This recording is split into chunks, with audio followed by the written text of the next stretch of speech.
comienza Monos en Infinita. Una mirada profunda a la semana política, con el estilo mordaz y descarnado de Camilo Férez y Gonzalo Miller, y la inconfundible conducción de nuestra Connie Stipicic, en directo y en plataformas por la 100.1. Esto es Monos en Infinita. ¿Cómo les va, mis queridos Monos en Infinita? Gonzalo Miller, Camilo Férez, ¿qué tal? Aquí estamos, que se supone que esta semana era como de vacaciones de invierno, pero No, ¿para quién?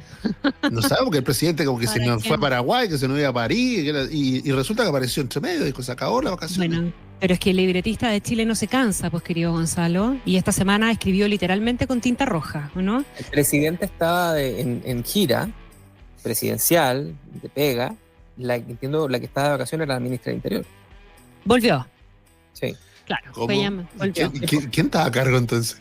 Ella volvió de vacaciones, digamos, de vacaciones. Casi no se fue, claro, volvió el mismo Claro. día. A ver, pongamos un poquitito de contexto, aunque ustedes seguramente ya están más que al tanto de la ola de homicidios que hemos vivido, particularmente en la región metropolitana, porque ha habido bastante insistencia en destacar que la situación que está más o menos fuera de control es la de la región metropolitana, porque cuando nos entregan las cifras agregadas a nivel país, efectivamente alguien podría sacar alguna buena noticia de eso, pero cuando nos venimos a la región metropolitana y sumamos los 18 casos, porque a esta altura ya entiendo que sumaron 18 de las últimas horas, con 2 masacres, porque hay que hablar de masacres en el caso de Lampa, 5 personas, y en el caso de Quilicura, 4 adolescentes, que todavía es mucho más dramático por razones bastante obvias. Esta cuestión simplemente se transformó en una escalada que pone a la región metropolitana en el eje, y en el eje de la toma de decisiones también de parte de la autoridad. El impacto de esta cuestión, bueno, yo me preguntaba hoy día en la mañana si teníamos que esperar llegar a este punto para reaccionar, y si la reacción eventualmente es mala, es lenta, es tardía, ¿qué es lo que debiéramos esperar entonces para que el remesón sea generalizado y todo el mundo se cuadre exactamente en la misma dirección? Porque todavía tenemos ahí algunas reacciones un poquitito absurdas, aunque hoy día menor, hoy día bastante menos. Les doy la palabra para que hablemos primero del impacto, del remesón político que esto genera, y de la reacción final del gobierno, que yo creo que hay que sumar la de ayer con la de hoy día, con más espacio para la de hoy finalmente, ¿no? Porque además la encabeza el propio presidente. Gonzalo. Sí, yo creo que el primero que encontró insuficiente la reacción fue el propio presidente. O sea, lo de ayer era absolutamente fuera de... O sea, lo complejo de lo de ayer es que las personas que están a cargo son el equipo de seguridad justamente, y hicieron una muy mala evaluación no solamente de lo que había pasado, sino de la importancia para la ciudadanía de estos graves asesinatos, ¿no? Estas 2 masacres que tuvimos el fin de semana. Yo creo que el presidente lee de una manera distinta e interviene, ¿no?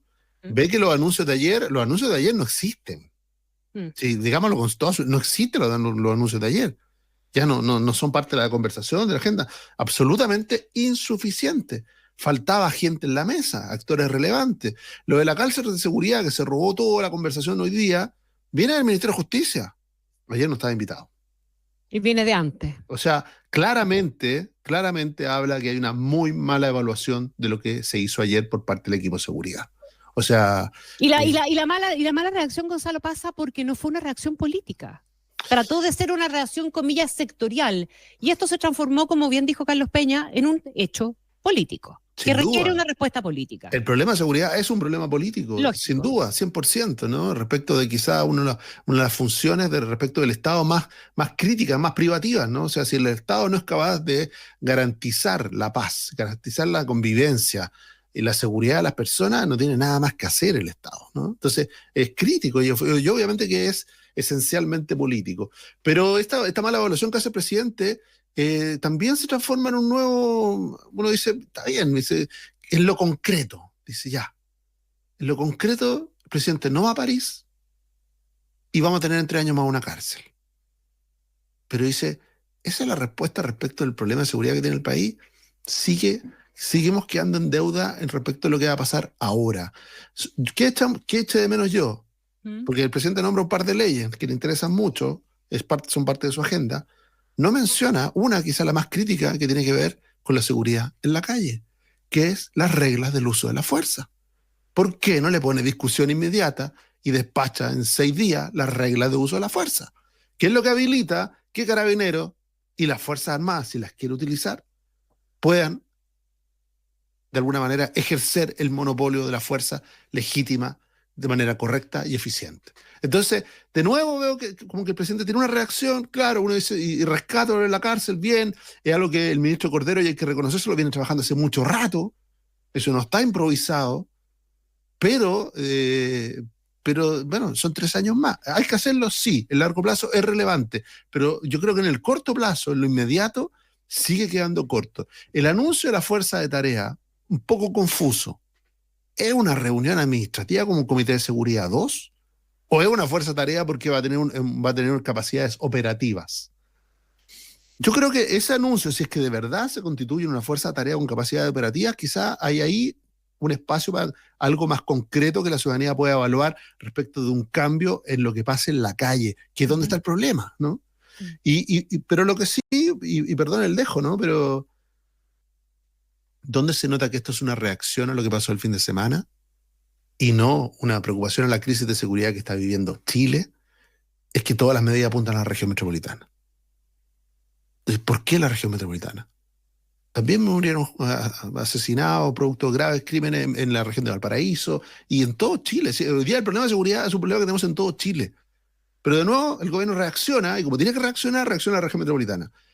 Y solo para terminar, también me resulta muy extraño, y vamos a tener que analizar por qué, cuál es la lógica de poner en esa fuerza de tarea encabezada por el delegado presidencial. Para seguir concentrándonos en la región metropolitana. Sí, pero ¿por qué pone a un delegado presidencial a cargo de eso? Si tiene a la ministra del Interior, tiene al subsecretario. Pero participa el Ministerio del Interior. Tiene al subsecretario de Prevención del Delito, pero sí, que en una mesa, Connie, donde están sentados algún subsecretario o la ministra, ¿cómo la preside el delegado presidencial? Eso es anómalo. Es anómalo, ¿no? O sea, es difícil de entender, salvo que finalmente, en realidad, el que se va a llevar eso es el delegado y el subsecretario y la ministra no van a ir más que un par de veces. Confusa señal. Camilo. El delegado fue escogido con un cierto criterio y yo creo que eso tiene que ver, vamos a ser súper majadero, con el factor electoral. Again, o sea, la alternativa sería esta conversación, claro, tenerla privativa en el caso de la ministra del Interior, va a estar el subsecretario presente, y la otra, sumar a la autoridad electa regional, que es después de la elección que tiene a la vuelta de la esquina, candidato presidencial.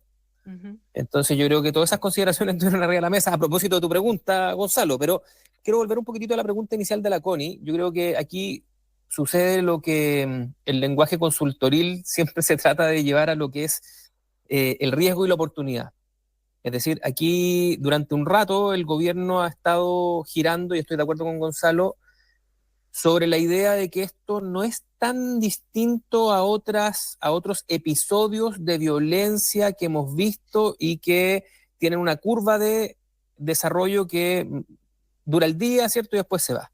Se constituye en crisis una vez que contamina todo el sistema, toda la conversación, y por distintas razones uno podría evaluar. Nunca son solamente razones objetivas del número, no, a veces porque hay imágenes, otras veces porque no hay otros temas que le compitan, pero en definitiva se toma la conversación y termina todo el sistema conversando solamente de los eventos violentos que derivan nuevamente en hablar de la crisis de seguridad.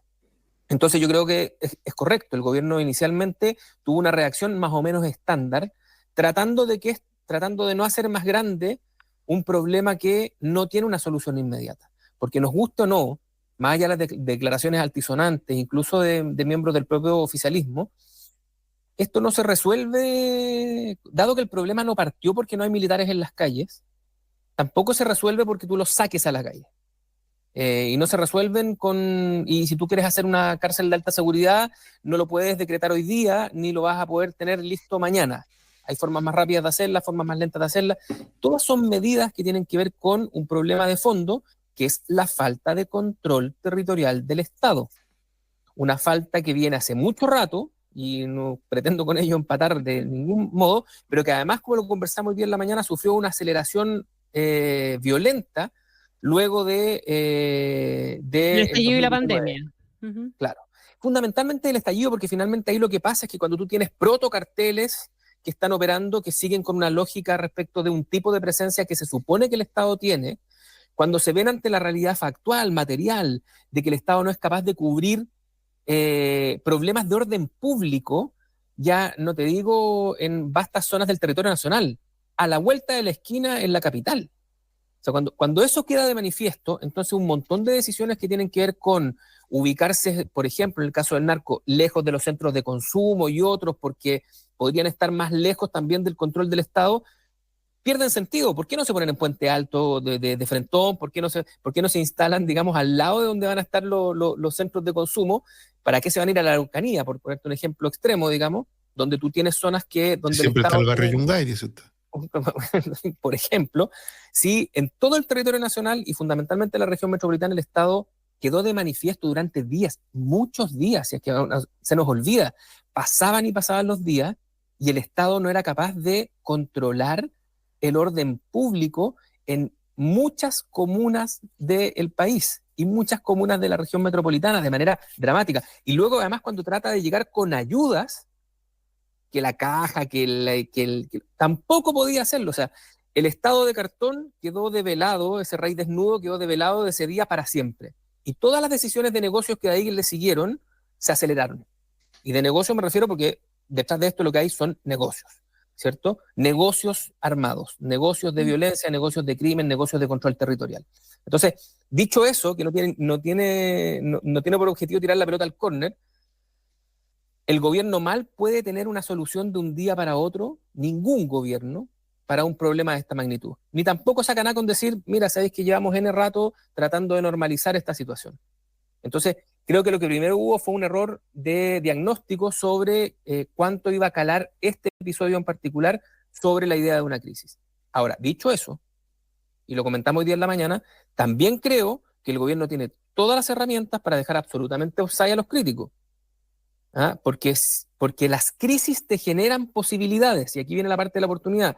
El hecho de que todos consideren de que tienen que estar completamente alarmados hoy día se puede convertir en críticas permanentes al Ejecutivo porque lo que hace es insuficiente, pero también hace que si el gobierno pone urgencia a proyectos de ley y una serie de otras medidas que de otra forma serían muy difíciles de tomar, va a tener a nivel de la opinión pública un cierto nivel de comprensión. Y quien se quiera oponer va a tener que saltar un muro, que es decir, ¿por qué se opone? ¿Se opone porque me miró feo la ministra? ¿Se opone porque la ministra es candidata presidencial? ¿Por qué se opone? ¿Ya? Entonces, hay una oportunidad también en el caso del Ejecutivo. Yo creo que el hecho de que el presidente tome la conducción de nuevo del problema y vuelva a ordenar el naipe, logra eso. Que lo puedan conseguir en los días que vienen, bueno, esa es preguntaria. Eso, yo creo que el punto de Camilo es muy bueno porque en el fondo es verdad, le da una oportunidad, se le abre, ¿no? El problema es que tienen que hacer 2 Rabonas seguidas, y 2 Rabonas seguidas desde Matías Fernández del 2006, que no he visto. O sea, hace mucho rato que no hay ese talento en la cancha política como hacer 2 Rabonas seguidas, ¿no? Entonces, bueno, ahora la verdad que tenemos a un subsecretario de Prevención del Delito interdicto.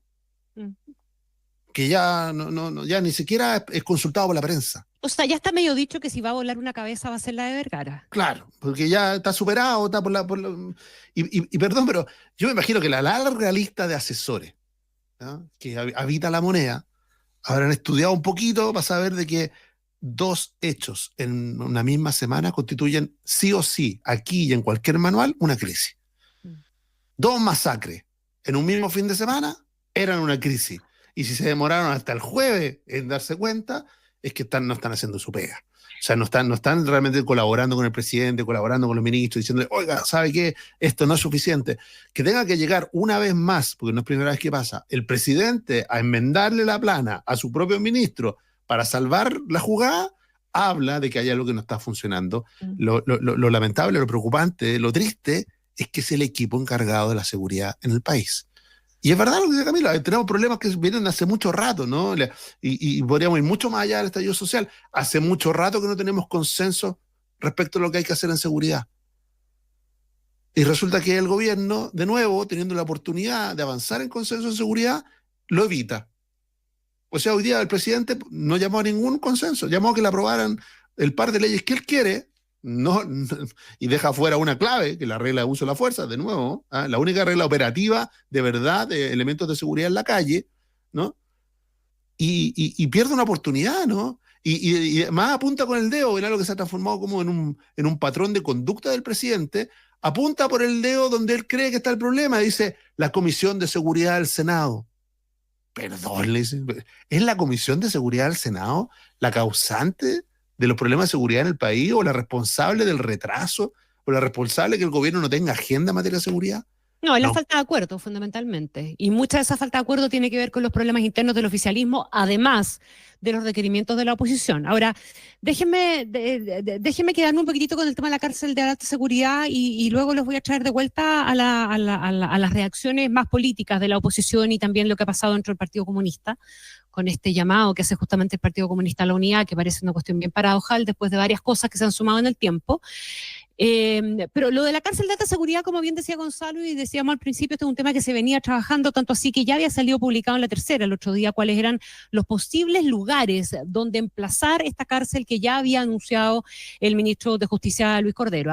Se hablaba de un sitio en Tiltil, al lado de Punta Peuco. El otro, un paño adyacente a Santiago 1 en la avenida Pedro Montt, y también había otra opción más. Y lo que parece ser una decisión ya tomada por parte de la autoridad es que el emplazamiento de esta nueva cárcel de seguridad, para que el gobierno va a mandar un proyecto especial para poder hacer esto sin los permisos que tienen que hacerse normalmente, o sea, para tratar de apurar y que en vez de 5 años o 8 años esto esté construido en el menor plazo posible, que me imagino no son menos de 2, ¿verdad? Probablemente 3 años, es efectivamente al lado de la ex penitenciaría, en un estadio militar que está bien cercano al Centro de Justicia de Santiago, a la ex penitenciaría, y ojo con este dato también que le confiere al barrio una característica bien especial.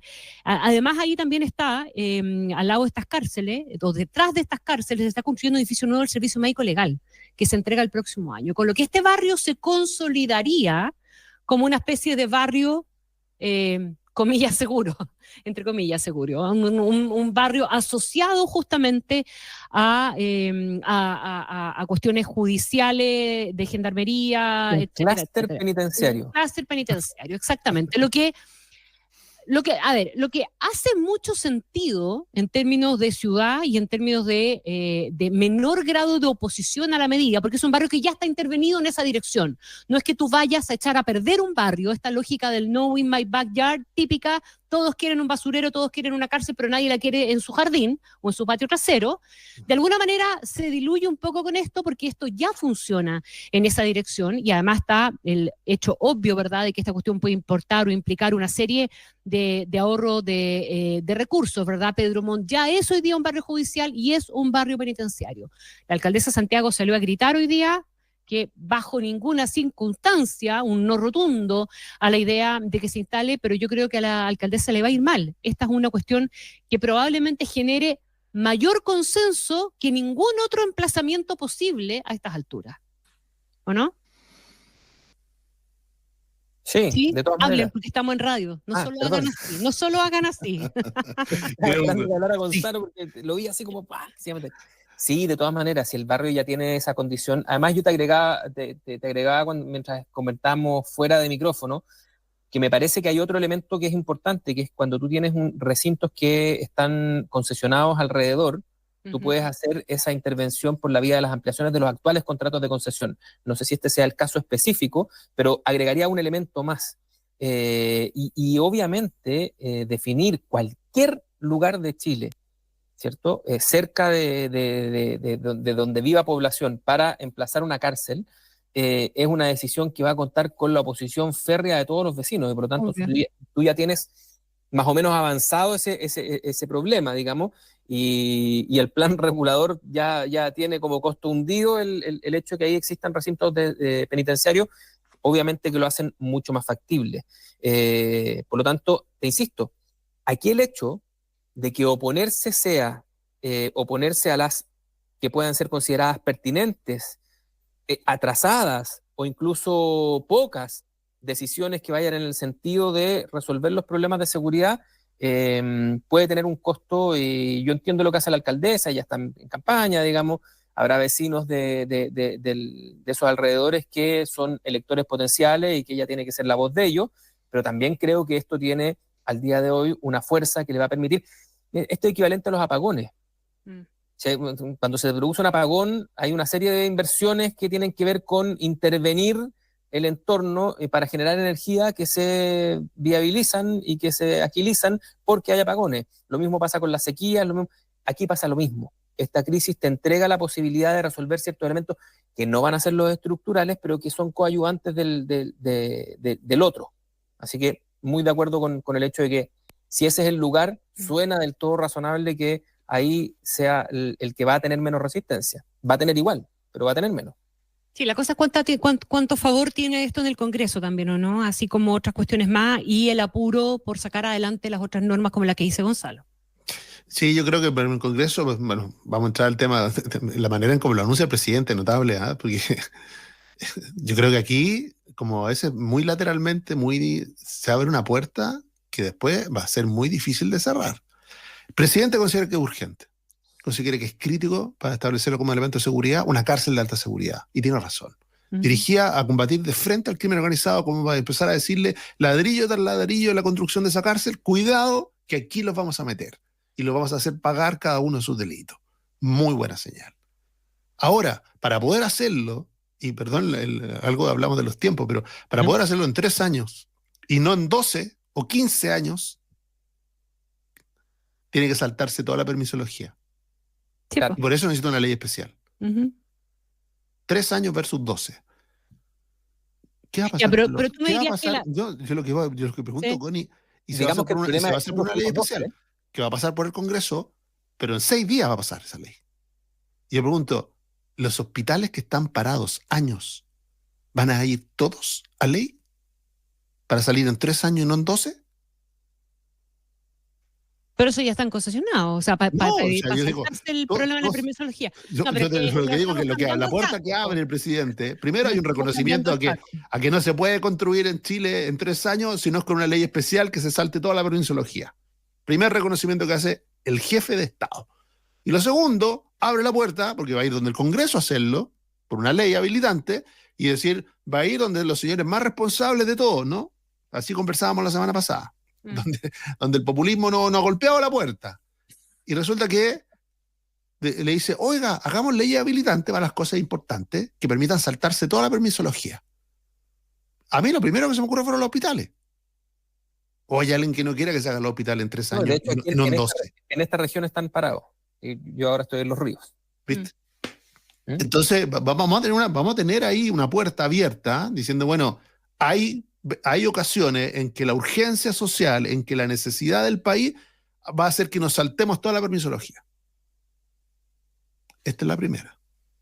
Ya, pero salvemos esta primero. El riesgo de las yo no tengo ninguna duda que esto va a salir en 6 días, Connie. Ninguna. Sí, claro, el tema es que las leyes de 6 días que permiten saltarse toda la permisología y concretar un proyecto, va a haber una fila larga ahí. ¿Se van a transformar en una normalidad o no, digamos? Esa es la pregunta. Sí, queda planteadísima, ¿verdad? Pero digamos que esta es una cuestión a la que va a ser muy difícil oponerse, y es más, la conveniencia habla de que funciona. O sea, yo me imagino a una Evelyn Matei pensando en que va a ser presidenta el próximo gobierno, o el que se pase el rollo de que puede ser presidente, digamos, ¿verdad? Sí, tener este tema solucionado es win-win. Sí, lo complejo es que mientras no hay una corrección importante respecto a epidemiología, es que va a quedar instalado como un precedente. Que cuando un gobierno quiere hacer algo rápido, pueda pedir una ley habilitante que le permita saltarse, aquí decimos permisología como que fuera permiso, por aquí paso. No, saltarse la legislación en varias partes, ¿no? O sea, de ambiental, regulatoria, ¡pum! Es un fast track. Sí, complejo. Ahora, a favor del Ejecutivo, que no quiere decir que sea una buena ley necesariamente, el problema de permisología igual está instalado, el problema grande está instalado en 2 reformas que están corriendo en el Congreso, una que es la reforma al SEA y la otra que es el paquete de temas sobre permisología que lleva el Ministerio de Economía, en el Senado y en la Cámara respectivamente. Por lo tanto, esta discusión, creo que pueden generarse vasos comunicantes entre ambas y que probablemente, ¿cierto?, termine incluso ayudando al hecho de que se entienda de que cuando las cosas son importantes, este es como el comercial de, no me acuerdo quién era, mira cómo cambian las cosas cuando le pones un tú, cuando es tu urgencia y no de un desarrollador inmobiliario, no de un... ¿sí? Es que van a venir, uno siempre puede pensar que este gobierno le queda 1 año y medio, después va a venir otro gobierno, después va a venir otro gobierno, y va a venir otro gobierno. Y no sabemos quién va a gobernar en 12 años más, y uno tiene que establecer... Vamos a terminar gobernando por decreto, dices tú. Y claro, no sé si por decreto, pero se me ocurrieron, lo primero que se me ocurrió son los hospitales, pero imagínate, tenemos un problema grave respecto de los puertos. El puerto a gran escala nos va a demorar 12 años en construirlo, básicamente por la permisología. Y si lo pudiéramos construir en 3, ¿por qué no lo hacemos? No, pero antes pongámosle los escáneres a los puertos, a los barcos, porque tenemos un problema ahí grave que tiene que ver con el crimen organizado. Sí. Hazme esa y yo te regalo lo de sí, los escáneres vienen de Yapa. Si tú tenías un puerto a gran escala de verdad... pero hoy día los puertos, los escáneres no se concesionan. Si no los tiene aduana, no los tiene nadie. Ahí hay un tema. Bueno. Señores queridos, bueno, Evelyn Matei ayer reaccionó bien dura contra el presidente, hoy día habló de que estaba tomando las riendas, pidió adicionales, obviamente también, ¿verdad? Pero hubo una acogida un poquitito más empática, probablemente, y también considerada, diría yo, ante la reacción y el liderazgo que trató de ejercer justamente el presidente que decía Gonzalo, de parte fundamentalmente de Evelyn Matei. Buena parte de los diputados dijeron que le estaba el presidente tirando la pelota al Congreso. Bueno, si estos temas tienen que pasar por el Congreso, es la pelota, ahí tiene que dar bote la pelota para que vuelva, ¿o no? Algunos de ellos, o sea, otros son ejecutivos. Yo creo que vamos a ver en estos días un poco el despliegue de ambos, para que nos digamos la verdad y después nos mintamos. Aquí van a haber redadas, van a haber operativos, van a haber cosas que tienen que ver con el carácter ejecutivo de quien tiene hoy día las facultades para hacer ese tipo de tomar ese tipo de acciones. Pero claro, aquellas que son más largas, y perdona porque el punto que pone Gonzalo, más allá de ser hoy día oportuno, para no decir oportunista, voy a decir oportuno, es un punto importante para la discusión de fondo, es decir, a veces uno peca de latero cuando se va a Corea del Centro y dice, bueno, aquí tienen que estas cuestiones estar regladas por un procedimiento precisamente para que no pasen por la discrecionalidad o las urgencias del momento, porque hoy día esto es un escándalo, ¿cierto? Y el problema de fondo, voy a volver a insistir, el problema de fondo es que tenemos un Estado que está a años luz de las capacidades y posibilidades de tener control territorial efectivo. Nos podremos echar la culpa entre todos, que tú desempoderaste a y después podremos decir, bueno, precisamente como solo Nixon puede ir a China, el hecho que este gobierno haya reempoderado a Carabineros tiene un valor en sí mismo. Vamos a esa discusión, ni un problema, pero el problema de fondo no es solamente si le hiciste un gestito más, un gestito menos, sino qué tipo de equipamientos tienen, cómo está operando el tipo de crimen del cual estamos hablando hace mucho rato, ¿cierto? Que estamos impresionados con los niveles de violencia y de desfachatez con la que el crimen está operando. No solo con el hecho que exista, sino con el hecho de que entiende que no hay una contraparte efectiva al frente que le pueda poner coto. Y ese problema sí, ese problema pasa por reformar, por meterle plata, por leyes de presupuesto, pasa por un montón de cuestiones. Y por armar sistemas de información y buscar la información donde efectivamente está, así que ahí tenemos un bache gigantesco. El otro día a mí me dejó un poquito para adentro el alcalde de Renca, Claudio Castro. No sé si te conté en la mañana, Camilo, pero hoy día lo conté porque me quedé pegada. Claudio Castro fue el miércoles a la radio. Uno de los muertos del fin de semana fue en Renca, un adolescente, un cabro que había estado metido en droga, que era parte del programa Lazo, que es uno de estos programas de la Subsecretaría de Prevención del Delito, que funciona bien para sacarlos de donde estaban, sacarlos de la cuestión él era consumidor, no era parte necesariamente de una banda. Lo habían reintegrado al colegio, y en el lugar donde lo mataron había ocurrido un crimen exactamente igual hace... no sé, el 2017, al año siguiente que había asumido Claudio Castro. Se intervino el lugar, se armó una multicancha, se armó todo un equipo de seguridad dentro de la municipalidad que maneja información, que sabe dónde están las bandas, quiénes las integra, por qué se pelean, a qué se dedica uno, a los robos una, al microtráfico la otra, quiénes son los líderes. Toda esa información la tienen en la municipalidad. Hasta el miércoles no habían ido de la fiscalía. a pedir la información a la municipalidad. Nada. Y esos nombres son sabidos desde el año 2017, porque la multicancha no sirvió, no bastó. Ni la multicancha ni lo que se hizo a nivel municipal en seguridad bastó, porque obvio que no basta. Si los persecutores no persiguen, la municipalidad no puede, no tiene facultades para eso. Y eso es prioridad y también equipamiento. Lógico. Y lo mismo le pasa a Carabineros. Cuando hace poco, ustedes tal vez eran muy jóvenes, hace poco la moda eran las encerronas en las autopistas, ¿cierto? Y cuando tú veías los datos que pasaban en esos mismos reportajes, llegaban los vehículos de las empresas que no tienen ni armas ni nada en 4 minutos y la policía en 45. Claro. Es que ahí llegamos a un punto de verdad, pues, Camilo. En 45 minutos ya todo pasó. Tú solamente puedes dar cuenta. El auto ya fue rendido ya. Exactamente. Pero ahí llegamos a un punto de verdad. Faltan más carabineros. Falta más Estado. Donde hay un plan, porque más carabineros, en la cantidad que necesita, se hablan de 10.000 carabineros, que es lo que es el déficit que tenemos. No hay un alcalde en Chile que no sienta que necesita más carabineros. A muchos que ven la televisión. En Lampa no hay comisaría. O sea, por eso te digo, o sea, y a todos les falta decirle, bueno, carabineros, los 10.000 carabineros no los podemos tener en 6 meses, no los podemos tener en un año, no los vamos a tener en 4. Pero si no empezamos, si no hay alguien que dice, se toma en serio el tema, dice, ¿sabe qué? Chile necesita 10.000 nuevos carabineros, los vamos a tener en 6 años. Y para eso hay que disponer de todas las capacidades y hacer un plan y hacer de todo. Claro. Sí, claro. El tema es que el tema es de Pedrito y el Lobo. Como todo se arregla con el pacto fiscal, Camilo, uno ya no cree en nada, nada. Porque al final, ¿dónde terminan los recursos mal utilizados? La mayoría de las veces.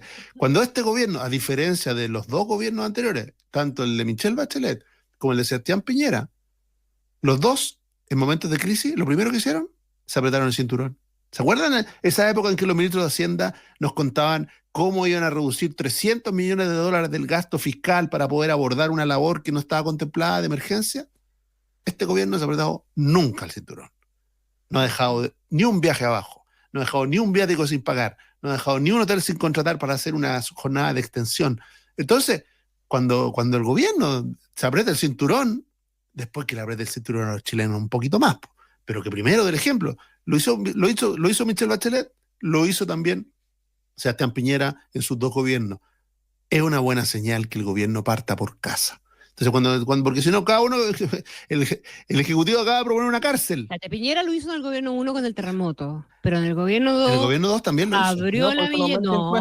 Abrió la billetera post-estallido y con la pandemia. No, está bien, Connie. Nunca antes vista. Post-estallido, porque para abordar el post-estallido no había cómo hacerlo apretándose el cinturón. Pero en los primeros 2 años, sí, estableció una política de. Bueno, en el caso de Michelle Bachelet, no renovación de las flotas de autos. O sea, todos los mandatarios tradicionalmente, frente a situaciones de crisis, lo primero que han decidido es apretar el cinturón fiscal. Y en este gobierno ha ocurrido todo lo contrario. Oye, yo quiero una mención cortita para la propuesta de acuerdo nacional del Partido Comunista. Más corta que un plop. Un poquito más larga que un plop. Un poquito más larga porque a mí, lo que dice Camilo, lo que decía hace un ratito, ¿verdad? Este tema de la oportunidad, que todos aprieten la misma tecla y empecemos a bailar todos con la misma música, está perfecto. Pero hay un problema de consecuencia y por lo tanto de credibilidad y de convicción que a la gente tiene que hacerle ruido finalmente. Hace una semana atrás estábamos hablando de Villa Francia y el Partido Comunista todavía no le escuchamos decir ni una palabra respecto de las armas, el problema grave que tenemos hoy día, la cantidad de armas que circulan, y respecto de la posibilidad de que ahí lo que se está investigando, entre otras cosas, es que haya habido narcotráfico. El otro gran problema de la lista de, si la reducimos a 2, son esos 2, los grandes problemas que tenemos, ¿verdad? Hay más, hay temas con los adolescentes, hay temas con los robos, porque las bandas no son solamente de extranjeros, también hay bandas chilenas, también hay niños metidos en esta cuestión, pero tenemos graves problemas con las armas y con la droga, y miren, en Villa Francia aparentemente teníamos justamente esos problemas y todavía no escuchamos al Partido Comunista decir nada de eso. Ni hablar del descrédito carabinero, ni hablar de cómo se han opuesto a lo largo del tiempo a los proyectos de ley de seguridad. No sé. Don Camilo es nuestro especialista en el Partido Comunista. Es que lo comentamos ya en la mañana con la Connie. Yo creo que es parte de lo mismo. A propósito de tener una oportunidad O sea, incluso tenía el PC diciendo que hay que llegar a un gran acuerdo nacional en esta materia. La oportunidad está puesta ahí. Yo creo que ¿Pero que el PC se va a quedar calladito si hay un allanamiento en una población? No, bueno, se va a tener que quedar callado durante una semana. Estas son ventanas de oportunidad. Sí, no se quedó callado ni un minuto. Pues. Se anunció la cárcel de alta seguridad y la alcaldesa comunista levantó la mano al tiro y dijo, pero como aquí alcaldesa, como candidata, lo habría hecho no ese Partido Comunista, otro Partido Comunista estaba diciendo. No, pero me refiero que eso no tiene que ver con el problema de fondo del que estábamos hablando recién, sobre si esto tiene que ver con que se van a oponer a las medidas de seguridad. Ella estaba operando como alcaldesa o como candidata a alcaldesa a la reelección en función de los vecinos de ese lugar en específico. No sobre el estallido, no sobre la represión, no sobre las facultades de carabineros, no, sobre eso. Entonces creo que no son homologables los dos. ¿Y cuál es la diferencia de la lógica? Porque el Partido Comunista, todo lo que ha hecho, lo ha hecho en exactamente la misma lógica electoral. De defender cosas que siente que para su nicho electoral son relevantes, incluido los arsenales de Villa Francia. Exactamente la misma lógica que aplica la alcaldesa para decirle, para mi nicho específico electoral, vuelvo a oponerme frente al gobierno del que soy parte, del que recibo apoyo, del que tengo un destacamento de carabineros para hacer matinales toda la semana, pero igual la cárcel no. Entonces, a lo mejor se está dando cuenta de que esta cuestión realmente es grave, que está un poquitito fuera de control y que la consigna de estar peor para estar mejor no funciona en esta dirección. Vamos a la pausa, que Pablito nos está llamando la atención. Llamando al orden. Sí, vamos, volvemos al tiro, 1 minutito y medio.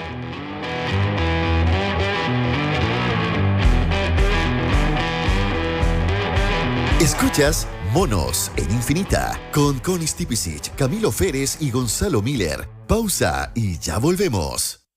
Chiquillos, llegamos a destino. Bienvenidos a Vilcún. Esta es la entrada a la comuna. Ahora vamos a pasar a las viviendas industrializadas, viviendas definitivas, que construyó rápido el mismo con el plan de emergencia habitacional. Esto fue una alegría enorme. Nos cambió la vida, porque cuando se construyen cambios, se construyen sueños. Conoce más sobre el plan de emergencia habitacional en www.minbu.cl. Ministerio de Vivienda y Urbanismo. Gobierno de Chile. Yo soy Leontina y conozco todos los secretos de la querencia, pero eso solo nosotros lo sabemos. Manuel Pradenas, tenaz y valiente, comprometido con los derechos y la dignidad del pueblo, podrá recuperar lo que es suyo y enfrentar a su hermano, el señor de la querencia. El señor de la querencia. Segundo capítulo. Hoy, después de Como la vida misma Prime. Mega. Infinita es mucho más que radio. Todo lo que te sirve, te informa y te sorprende lo tenemos las 24 horas del día. Infinita.cl. En Infinita vivimos la experiencia multiplataforma. Estamos en Facebook, Twitter, Instagram, YouTube y Spotify. Programas que no solo puedes oír, también nos puedes ver desde nuestros estudios en una calidad que no tiene competencia. Es Infinita por la 100.1 e Infinita.cl y todas sus plataformas. Infinita, palabras con poder. En Infinita te acompañamos las 24 horas. Son las 8:41. Estamos de vuelta con Monos en Infinita, junto a Connie Stipicic, Camilo Férez y Gonzalo Miller. Seguimos haciendo los Monos en Infinita. Les recuerdo que en el Facebook y en el YouTube de Radio Infinita, por supuesto en el 100.1 al aire, pero además en redes y en el canal de YouTube del Comando Jungle, estamos con esta transmisión en vivo.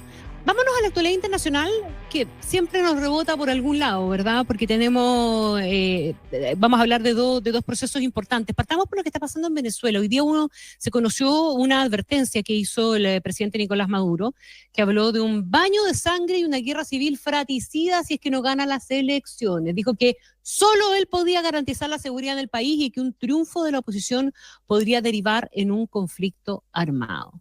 ¿Qué consecuencias puede tener esto para el votante venezolano? Y no solo para el votante, para alguien que todavía guarde un poquitito de compostura o de mesura y que pueda estar en el entorno del gobierno de Nicolás Maduro. Pregúntome yo, son el próximo 28 de julio las elecciones, estamos a puertas de... 2 semanas.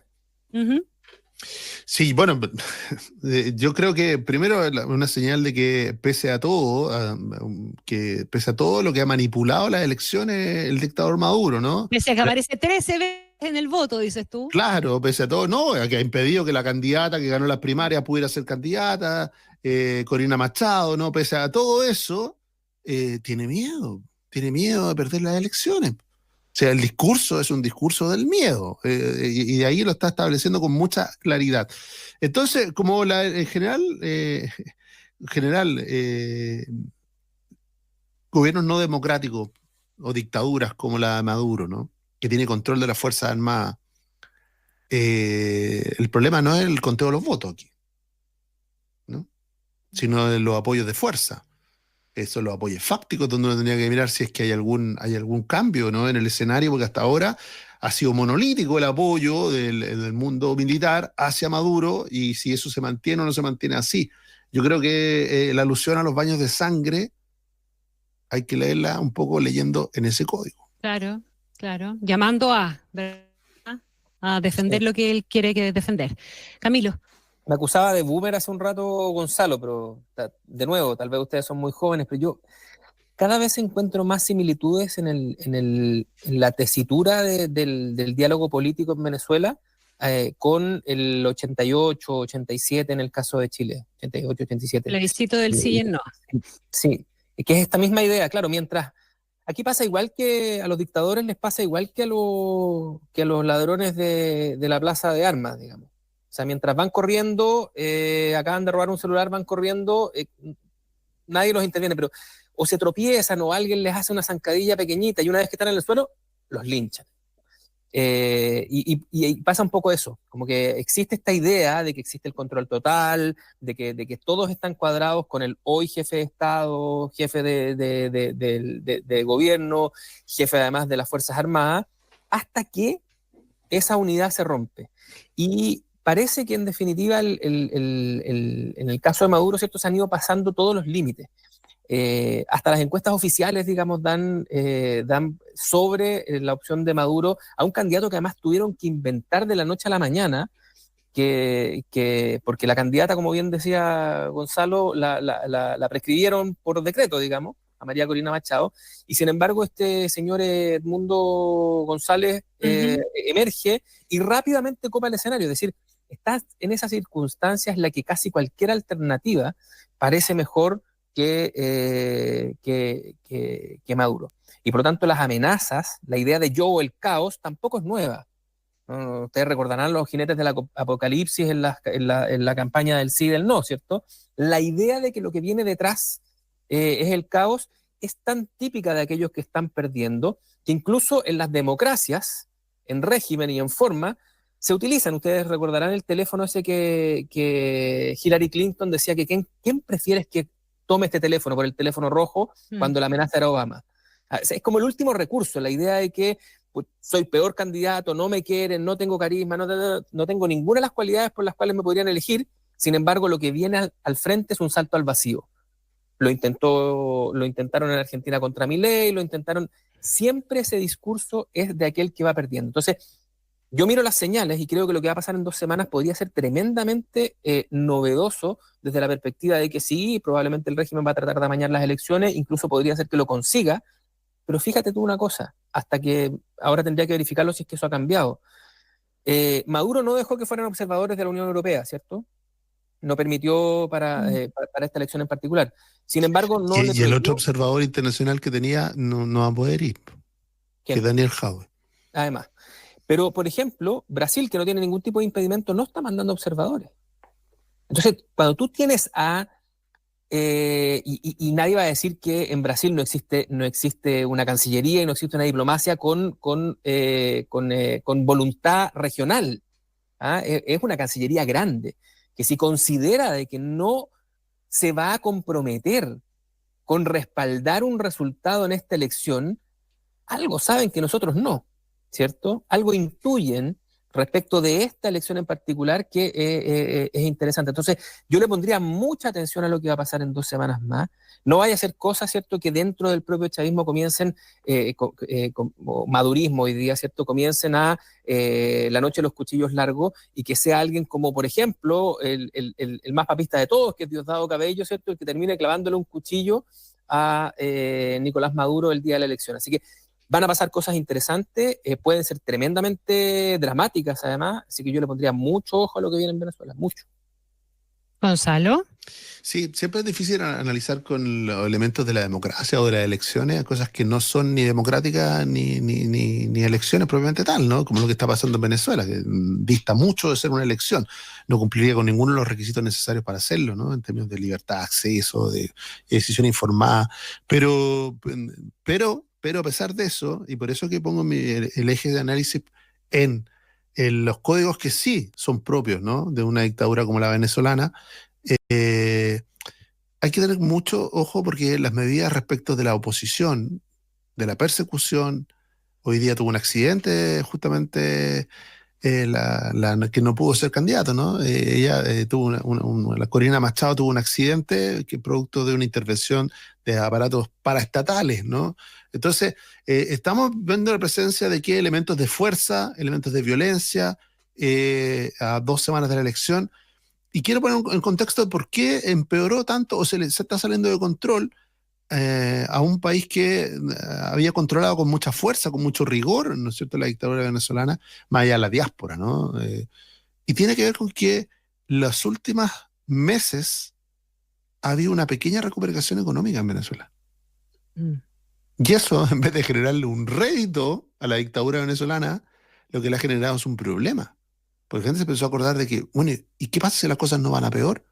¿O podríamos estar mejor si pasara algo, ¿no? Se abre esa pequeña esperanza, ¿no?, de expectativa, cuando la expectativa no es solamente la de conmigo o la muerte, ¿no?, patria o muerte, sino que es que, y de repente se puede aprovechar más las condiciones y esto pudiera ir a mejor.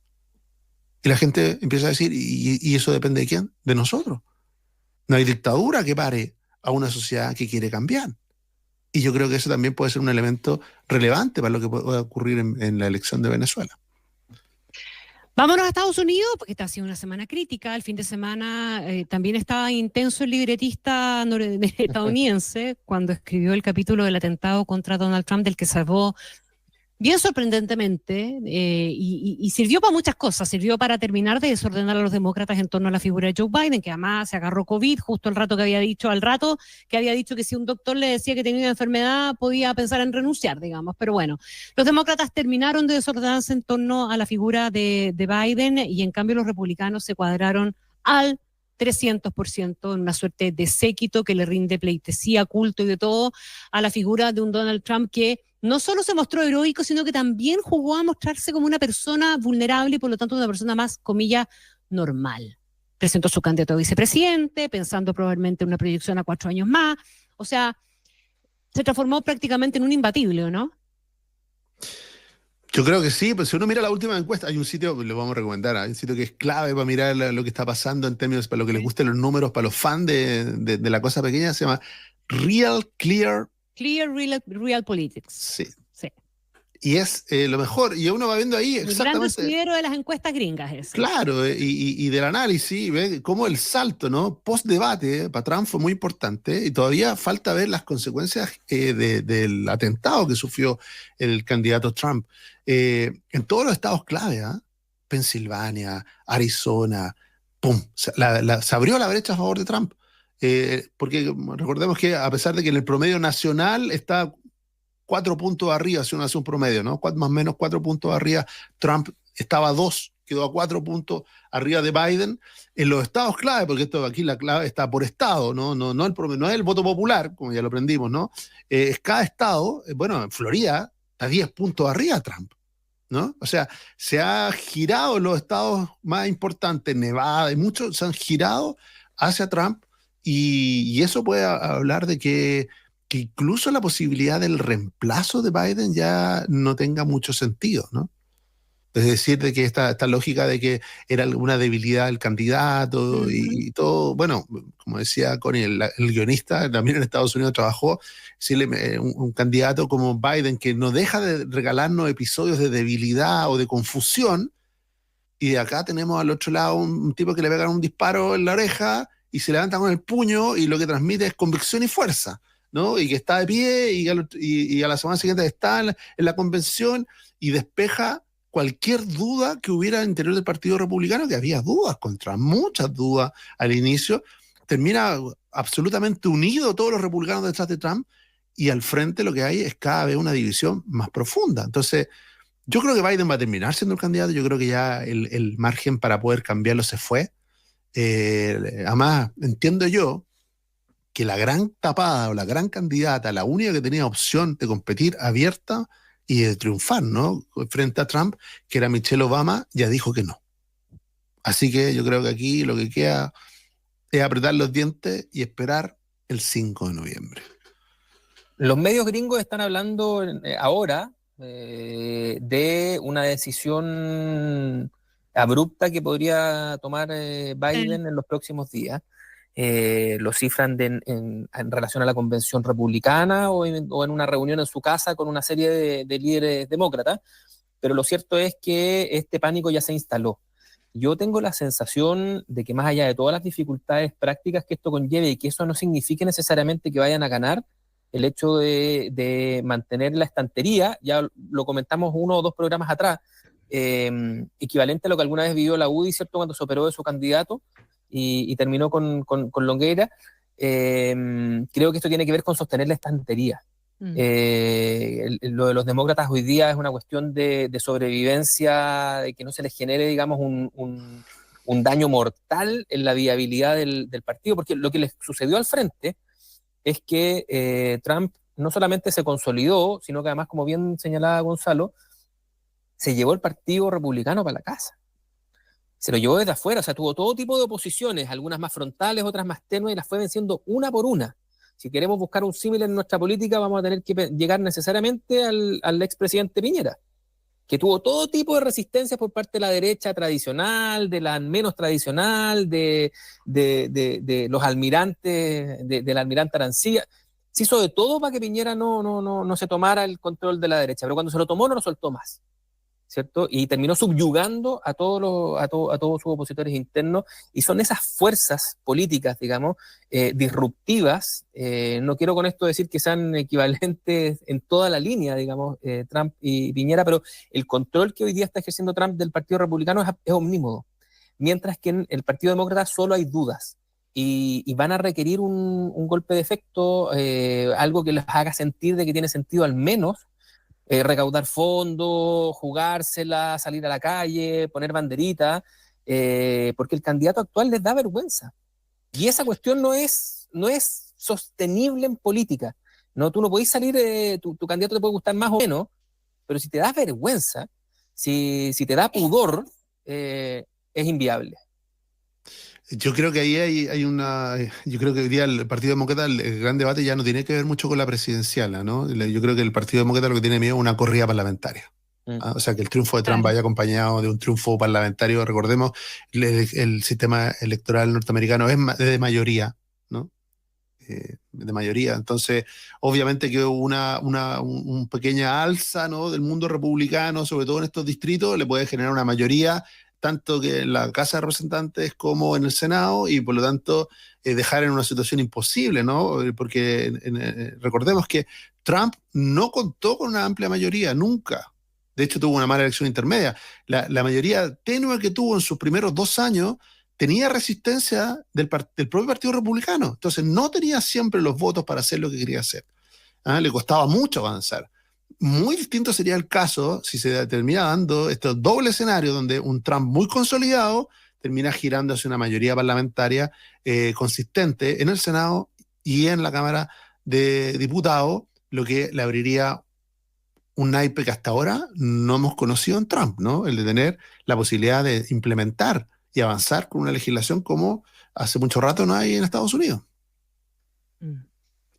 Oye, nos quedan 4 minutitos. Me gustaría hacer una actualización de la discusión en torno al famoso veto presidencial que no conocemos, que está anunciado en su titular, ¿verdad? Y que debiera insistir en la idea que ya planteó el ministro Álvaro Elizalde de que vamos a tener 2 tipos de votantes obligados, los con multa y los sin multa. Los con multa todos los ciudadanos nacionales y los sin multa cualquier ciudadano extranjero no nacionalizado finalmente. No solamente no basta con el domicilio electoral, sino que tiene que estar efectivamente nacionalizado, y si no lo está, no está obligado, por lo tanto su votación se transforma en voluntaria. Hay harto analista, harto experto constitucional, hoy día estuvimos con Jorge Correa y hay otros más que opinan de la misma dirección, que dicen que esto es abiertamente constitucional, por lo tanto debiera uno esperar que ante la advertencia hecha ya de buena parte de la oposición de que esto lo vamos a llevar al Tribunal Constitucional, ¿verdad? El ministro Elizalde varíe el veto y anteponga un poquitito el criterio de que ya que las últimas 3 elecciones fue así, bueno, hagámoslo igual ahora y después veremos si lo cambiamos de manera más definitiva o no. Vamos a volver a algo que ya comentamos antes, ¿eh? Yo aquí seré breve para darle la posibilidad a Gonzalo de que se solace, pero no hay todavía una explicación razonable para hacer esa distinción. Ese es el problema de fondo. No la hay. O sea, mira, saquemos los cálculos que queráis, pero mientras no se encuentre, lo intentó el diputado Winter con más ganas que fútbol, pero no hay una explicación razonable para la distinción respecto de la multa. Habría incluso una más plausible respecto de si alguien que no es ciudadano puede o no votar. O sea, eso tiene más coherencia desde el punto de vista de la argumentación que esta distinción en particular. Por lo tanto, cuando las cosas no son autoexplicativas, cuestan mucho. Gonzalo. Sí, yo sigo más preocupado porque este debate no es sobre el derecho a voto obligatorio, voto voluntario, no un debate de fondo, ¿no? Sino un debate de alguna manera de instalar una lógica de la trampa en la relación gobierno-oposición. ¿Ah? Y yo me quedo en eso, o sea, porque aquí es súper importante. La ministra del Interior dijo, o aquí hay voto obligatorio con sanción o no hay ley. Lo dijo la ministra del Interior, está casada con esa frase. ¿Qué hace si este voto no prospera, cambia, cuando sabemos que la mirada no es una mirada filosófica hacia el voto de los extranjeros? No, es una mirada a 3 comunas de la región metropolitana: Santiago, Estación Central e Independencia. Entonces, el Partido Comunista, 2 y 1 va al Frente Amplio. Entonces, esto es así. Entonces, si la falta de la explicación plausible o razonable que echa de menos Camilo, ¿no? Tiene que ver con eso, porque hay veces cuando en la conveniencia no ayuda al sentido común. ¿Qué creo yo que va a terminar pasando? Yo creo que el veto del presidente solo, de nuevo, va a estar en la evaluación respecto del castigo ciudadano al tipo de veto que tenga. O hacia su propio oficialismo, porque así ocurrió las 3 veces que se votó esto, si el propio oficialismo hace caer el veto, porque se requiere el mismo quórum que la ley, ¿no? Si logra ordenar o no logra... O sea, esto es un zapato chino para el presidente, porque el sujeto de éxito, él tiene todos los votos de la oposición para aprobarlo, si el veto va en el sentido correcto. Y si eso resulta o no, depende solo de si él es capaz de ordenar a sus parlamentarios.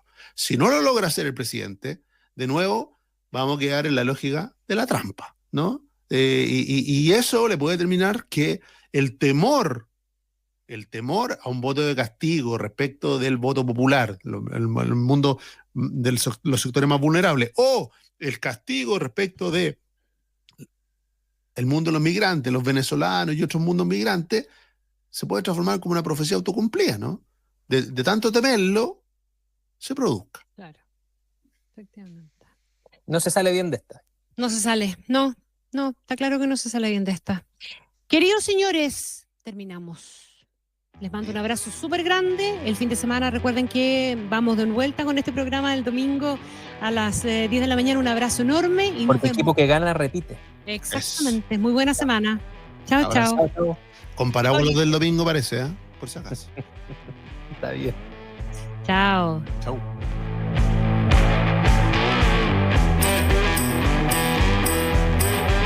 Aquí termina Monos en Infinita. Una mirada profunda a la semana política, con el estilo mordaz y descarnado de Camilo Férez y Gonzalo Miller, y la inconfundible conducción de nuestra Connie Stipicic, en directo y en plataformas por la 100.1. Esto fue Monos en Infinita.